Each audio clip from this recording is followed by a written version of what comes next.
With Wealth for Life, there is a little bit of personal care. We didn't go through the investing, and I don't think we'd be where we are today. I would never go to a bank directly again. Let's do it together. They're giving me more confidence. We feel totally secure now. It was just easy. There's a capability there that we didn't even know we had. Stressful wise, Anthony's always there. After the first meeting, those fears were gone. They make us comfortable before we made the next step to invest. Who wants to work until they're 80?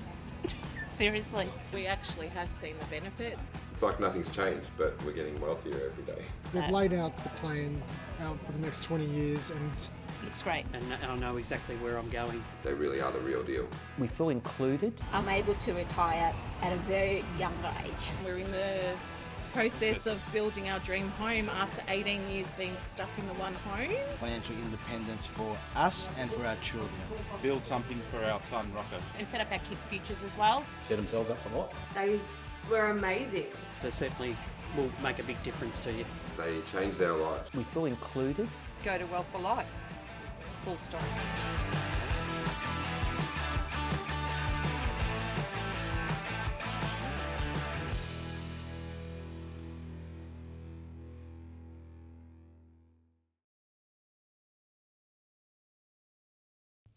Hi guys, Anthony Peluso here, founder and CEO of Wealth for Life, coming at you again this Wednesday evening in the year 2020. We're almost done in 2020 and we're looking forward to 2021, as I'm sure most of you are out there as well. So, what are we going to talk about tonight? We're not going to talk about COVID-19. We are not going to talk about the US election. We are not going to talk about Melbourne's weather. Okay, but what we are going to talk about is where to invest in 2021. Okay, we get that question quite a bit. Anthony, I've got all this money. I'm in a position to invest in real estate. Where do I invest? How can I stack the odds in my favor? How can I make sure I don't buy a dud piece of real estate?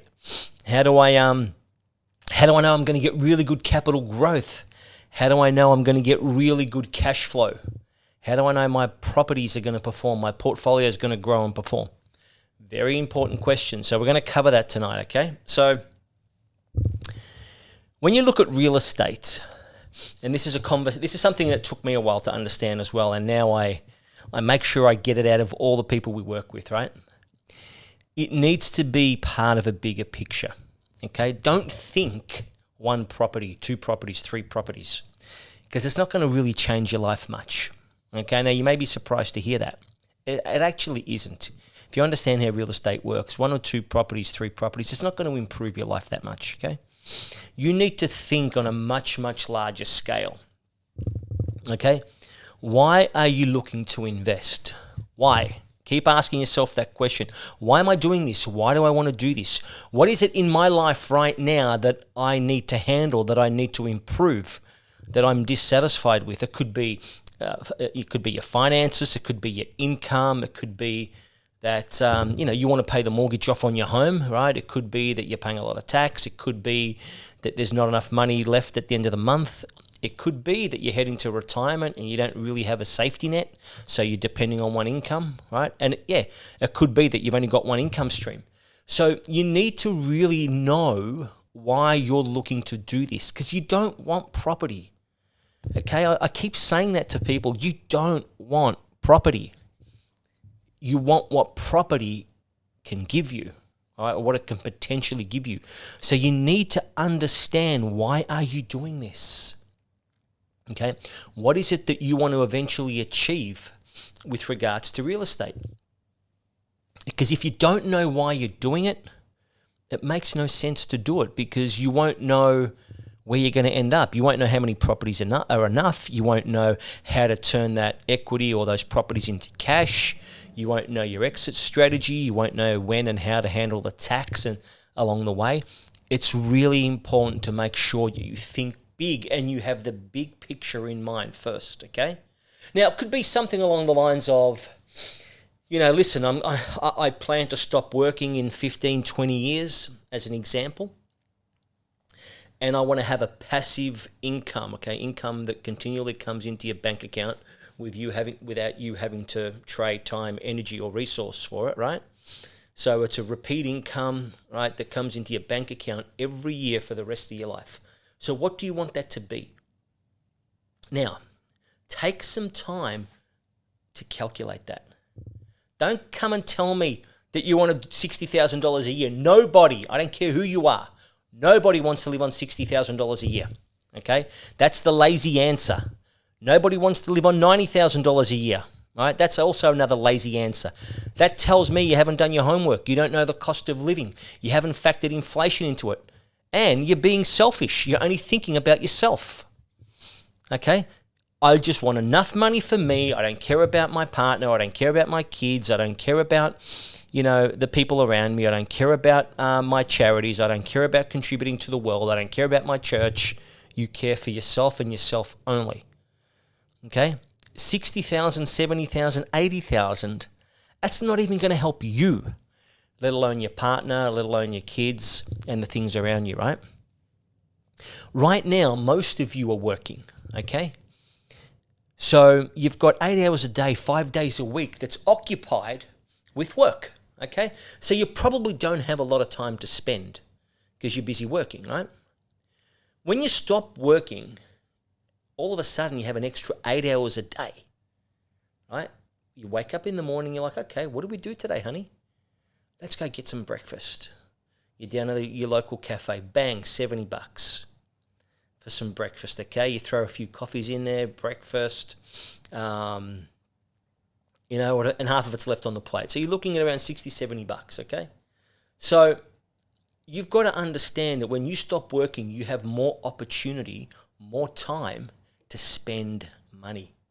So if you are miraculously getting by right now on $60,000, $70,000 a year, I promise you, you will need a lot more than $60,000 to $70,000 a year to get by on when you stop working. Okay, one, you got to factor in inflation, right? The devaluing of your money over time, right? The cost of goods and services increasing. Like you would have noticed that life is getting more and more expensive every year. Okay, you need to factor that in. Okay, believe me, you will need a lot more than whatever it is you've calculated, and you need to get that. You need to get that figure right. Now, we can help you with that, okay? We have a way to actually predict, forecast, what people are going to need comfortably to live on based on when it is that they want to stop working or give up their income.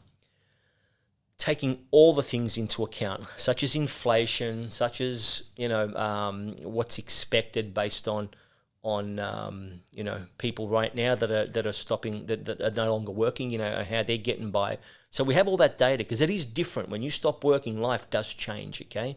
And you'll be surprised at just how much money that you're going to need to live off. Yes, hopefully you've paid your home off. Hopefully you've paid your car off. Kids are no longer in the house, no longer in your hair, right? And you don't have that expense. But there are other expenses that show up, especially when you get older, that you probably haven't planned for, all right? So you need to get that big picture right. What is it that I'm looking to achieve?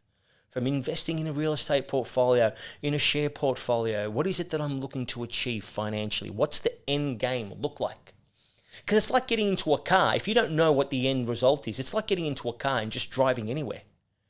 Imagine getting into your car and just driving. You have no idea where you're going, or how are you going to know when you get there? How are you going to know how long it's going to take? And does it really matter then if you go left or if you go right? It doesn't matter. When you don't know where you're going, it doesn't matter whether you go left or right. And you're just driving around in circles. What happens when people do that, right? They're lost. They get frustrated. They get scared. Okay? There's no direction. They get to a dead end. There's people behind them that are bipping, that are honking their horns. Get out of my way. Right? So it's really important that you understand where it is you're going. Now, this is also a subject that a lot of people don't like to confront. If you haven't noticed, a lot of people don't like the subject of money.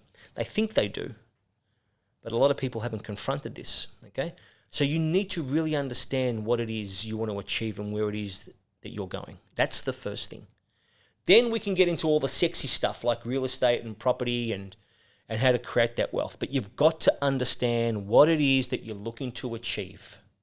because the actual steps involved, when you know where you want to get to, and you know what that looks like, believe me, the steps to get there are actually quite simple. There's not a lot of difficulty around that, okay?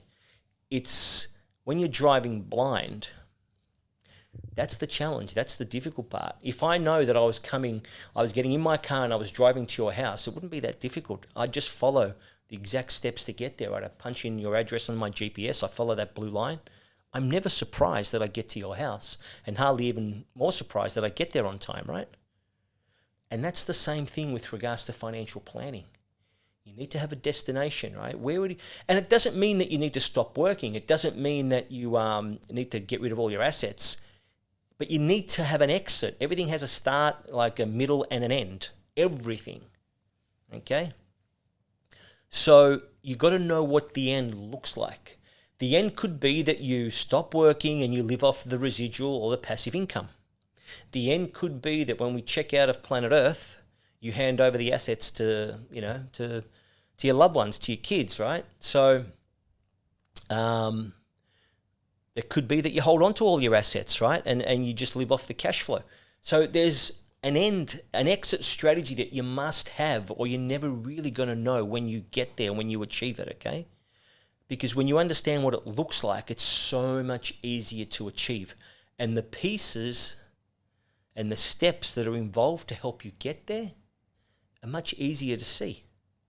It's like, okay, well, I know why I'm buying in this suburb now. I know why I'm buying this property, because it's helping me get to where I want to get to. Because if you don't know the end, you're just going to buy anything. Okay, so let's get down to where should you be investing. Assuming you've got a goal and you've got the end picture in mind and you know exactly what it looks like, right? What you want to do is focus on just a few things, okay? I've had the luxury over the last, say, 20 years of studying the real estate market, but also studying our economy and how money runs throughout our economy, who controls the money, where real estate has its place in the Australian economy and in the global economy. And I can tell you a few things that when studying really good performing property, let's call it property, there's a few things that are in common. When you look at all the properties that perform really well, they have a few things in common compared to the rest, okay? Number one, make sure you're at a macro level, make sure you're investing in areas that have strong employment, okay? So when I look at making money as opposed to where you want to live, purely a money-making activity, an investment strategy, I only look at Melbourne and Sydney. Okay, that's just my view. That's what's worked for me. Okay, I'm not saying you need to adopt that, because there'll be people that tell you to go up to Queensland and Brisbane and Gold Coast and Adelaide and Perth and all these beautiful cities. Not for me. I have proof, I have evidence, I have experience that tells me otherwise, okay? Why? If you have a look at the biggest companies in this country, the top 200 organisations, they all have their head offices in Melbourne and Sydney.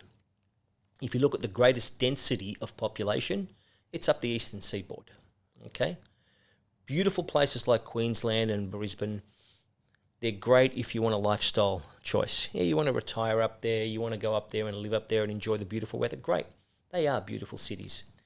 But in terms of making money, I haven't seen it. I've got properties in those areas. I've got clients with massive portfolios that have got properties in those areas that have made next to nothing, okay? Reason being is employment opportunities are strongest in Melbourne and Sydney. Okay, people will move their entire life upside down for work. Okay, and that's never been more evident than it has been in the year 2020. Okay, people will go where there's work. People need money. They will quit their city. They will relocate. They will move their family to where there is work. The greatest amount of work opportunities exist in Melbourne and Sydney. Okay. So Melbourne and Sydney, you've got strong employment followed by very strong population. Where there's a lot of work, there's a lot of population. So people move into these cities, okay? So once they get there, what do they need? Well, they've got work. They now reside in those cities. They need property. They want a place to live. The Australian property market, as like most parts of the world, like most markets across the world, is made up predominantly of owner-occupiers, okay? Us crazy investors out there make up such a small percentage of the real estate market, okay? Roughly 70% owner-occupiers, 30% investors, okay? So real estate prices are always driven by owner-occupier activity. So you're in Melbourne, you're in Sydney, you've got your work sorted. Where do you go and reside? Okay, so at the next level, you've got infrastructure. People want to live where there's really good infrastructure, existing infrastructure, okay? You know, if there's one thing if you really want to understand what motivates people to buy and what motivates people to rent, to take out a rental property, conveniency. People, listen to what I'm saying right now, okay? This is the gold. People pay a premium, will pay a premium for conveniency. You don't believe me? Have a look at Uber Eats, right? The cars, the Uber, what are they called? The Uber, just Uber, right? Right? We all know that we pay more when we hire Uber to drive us around. We all know that we pay more when we hire Uber Eats, right? But we want conveniency. We can't be stuffed getting up off the couch or getting out of bed. So we hit a few numbers on our phone, and before you know it, your doorbell's ringing. And you're picking up your food. I'm waiting for Uber to actually work out, very soon they're going to actually work out how to eat the food for us and then give us that feeling of being satisfied. Okay, trust me, that'll be the next thing. No, seriously, people pay for conveniency, okay? So they want to live in an area where there's really good infrastructure. What do I mean by infrastructure? Okay, they want major roads, major highways that usually take them to work or into the CBD. They want to be near train stations, okay? Because the cost of driving these days is getting more and more expensive, okay? They want to be near town centres, near business parks, near massive shopping centres, near schools, near recreation facilities, near health clubs. The things that cafe strips, that's the big one. Like if you understand that, you buy some real estate very close to a cafe strip, okay? Where people can spend 5 minutes walking to their cafe on the weekend, getting their avocado and eggs and their coffee and reading the newspaper, having a beer in the afternoon. Right? Get them close to Coles, Safeway, the things that people need to survive, the necessities, okay? Make it convenient for people. Look at real estate that provides conveniency, and I promise you, if you're dealing with the right people, you will get more for your property in value and when you sell it later on, and you can command a premium for rent. I see this every day with what we do with our clients, right? The real estate, the properties that are located in these areas always command more rent. Always command more rent than properties that are, let's say, further away and aren't as attractive, because you want competition for your property. You always want to make sure there's competition for your property. If your property is up for sale, you want to make sure that you've got the highest amount of competition for people wanting to buy it, right? And if your property ever becomes vacant, you want to make sure you get the highest amount of competition for people wanting to rent it out. You really need to understand this, right? Because this is what sets apart great real estate from average real estate. You know, it's interesting. I was reading a statistic not long ago. 88% of investors never create wealth. Okay? 87% of property investors never create wealth. You want to know the two reasons behind that? Number one, well, no exit strategy, right? There's probably three reasons. Number one, no exit strategy. Number two, they always buy the wrong properties. And number three, they get the wrong finance. That kills any wealth creation model. When you have the wrong properties and you get the wrong finance and you have no idea where you're going, that will destroy any wealth creation plans, okay? So yes, there is a bit of science to this, but if you understand the real estate market, there are beautiful laws that actually work to your advantage if you can understand them, observe them, and use them, all right? So number one, okay, strong employment opportunities, okay? I'm telling you right now, you don't have to take my advice. I would if I were you, because it does work. Stay away from any other city other than Melbourne and Sydney. Okay, remember, we're talking about money-making activities here, okay? We're not talking about beautiful homes that you're going to live in, okay? Queensland, Brisbane, beautiful places, nothing against them. I've got family and friends up there. They're great if you want to live there, okay? It's beautiful weather. Not making money, okay? Melbourne and Sydney, right?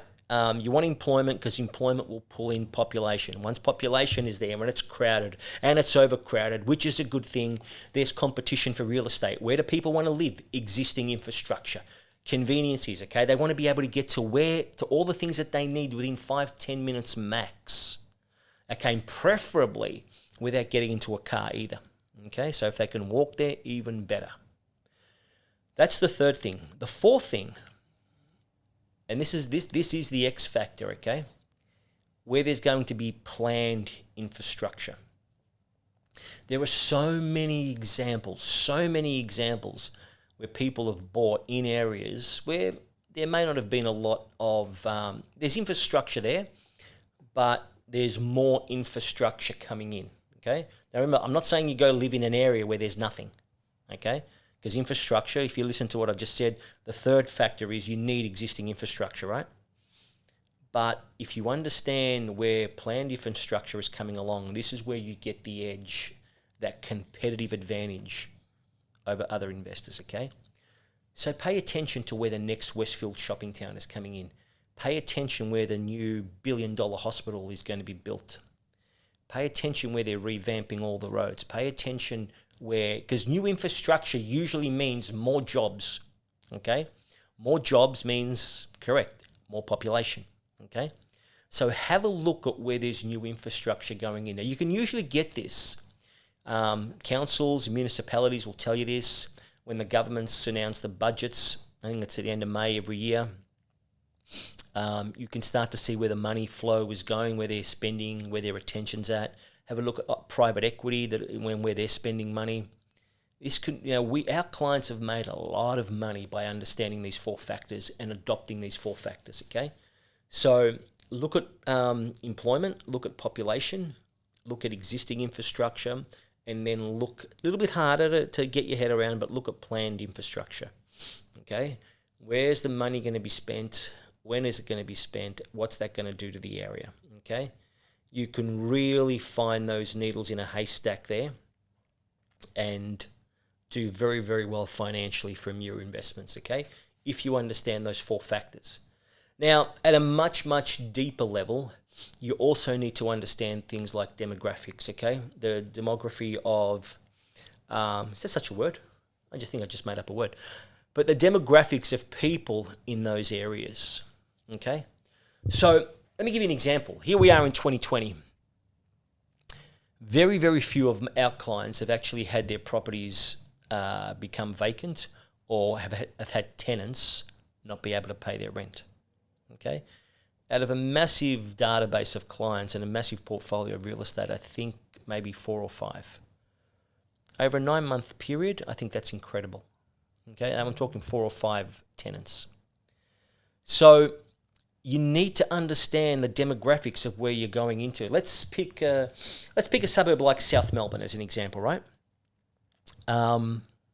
You want to know people's disposable income in the city, in the suburb of South Melbourne, okay? You want to know whether it's predominantly owner-occupier or investors, okay? You want to understand what type of industry people work for in this municipality, right? You want to know if it's predominantly families or singles, male, female, age groups. Now, why would you think that something like that is important to understand? Well, here's what I'll tell you. When you invest in real estate, you should be looking at real estate when you're analyzing a deal. Base it on a bad economy. Base it on a worst case scenario. So you do something like this. What if my property became vacant for 4 weeks as opposed to 2 weeks? What if my interest rates jumped from 2.5% to 4%? Okay. What if, my property dropped in value by X amount? You always got to look at the worst case scenario, okay? Run your figures, do your analysis, do your feasibility based on a worst case scenario. Because if it makes sense to do the deal, to invest based on a worst case scenario, you're in a great position. If you can hold on to real estate when interest rates at 7%, good for you. If you can hold on to real estate when rents drop by 20%, good for you. If you can hold on to real estate with having your property, say, vacant for a month as opposed to 2 weeks, good for you. It basically means that when the worst hits, and let's face it, I mean, look at 2020, right?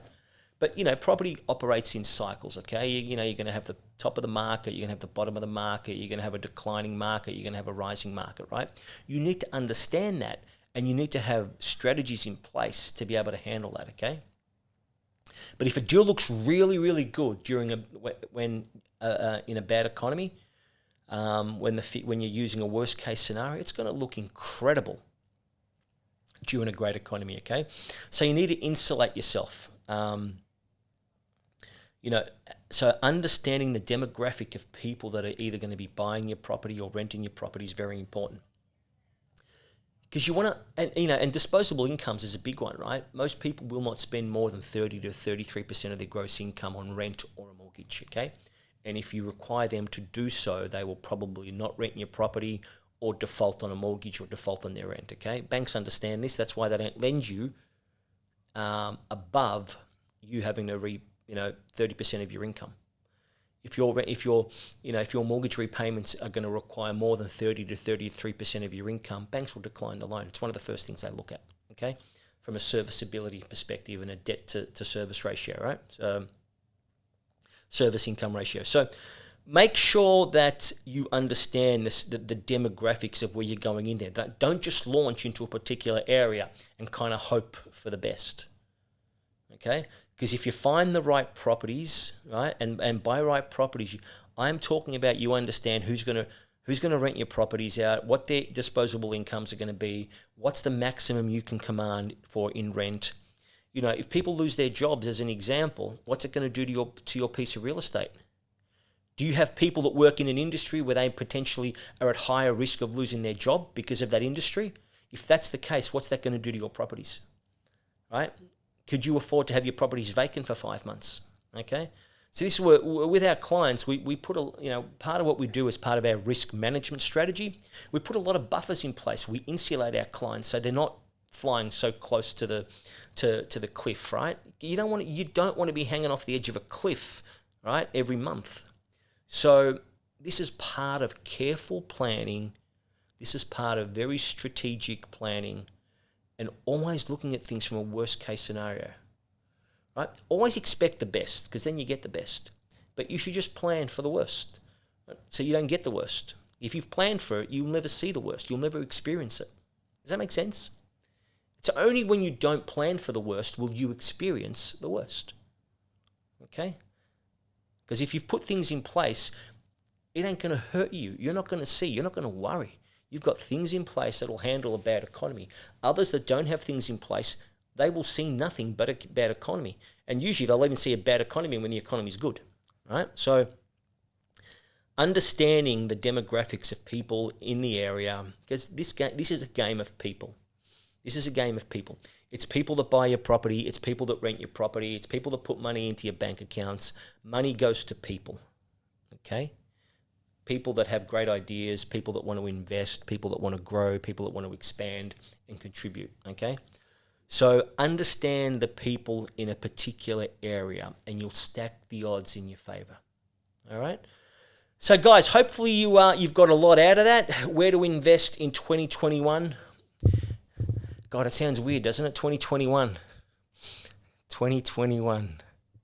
Can we go 2019 straight to 2021? What do you think? Just skip.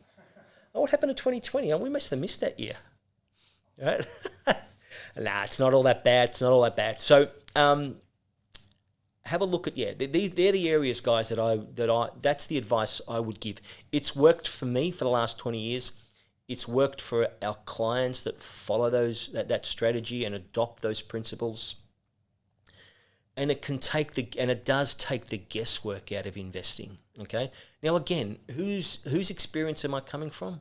Mine.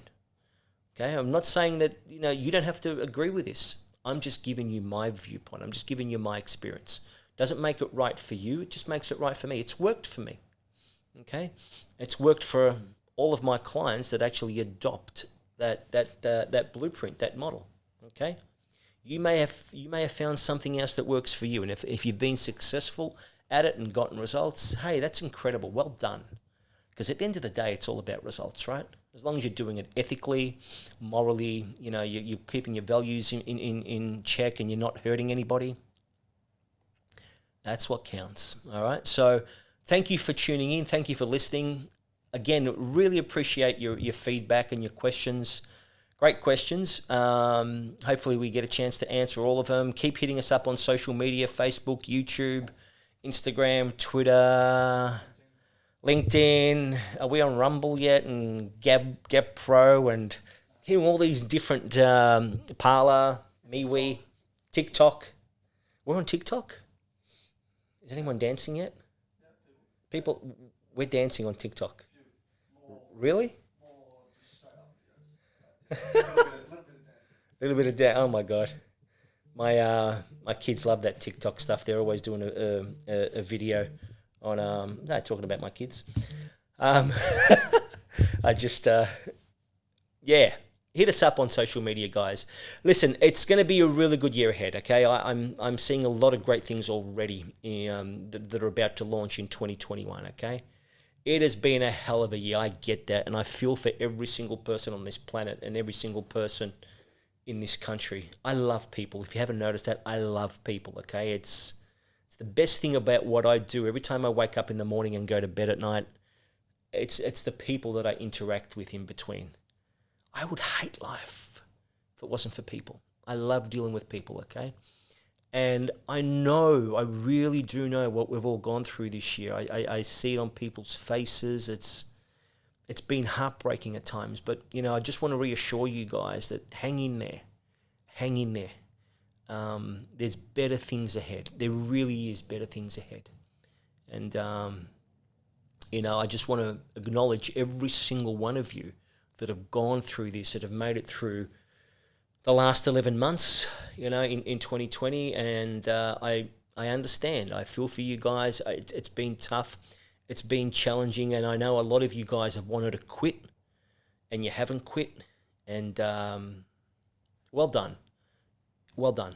To each and every one of you guys watching this, wherever you are, however you feel about real estate, however you feel about money, I've had some pretty heartbreaking conversations with clients this year, that have literally collapsed and started crying in front of me. And it's been a tough year. It's had nothing to do with money or investing or real estate. It's been a freaking tough year for people to get through. And every single person that's made it through 2020 in my book is a winner. Every single person that's gotten through this year is a winner. So congratulations to you guys out there that have made it through 2020. And I think I truly believe there are great things ahead. Really, I'm excited about, 2021.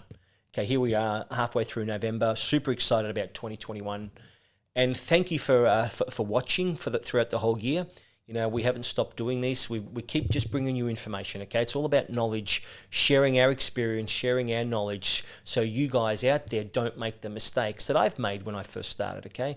And if I can impart that knowledge and experience to you and you can use it to improve your life, albeit financially or otherwise, then, I've done my job. So thank you so much, and I'll see you next Wednesday.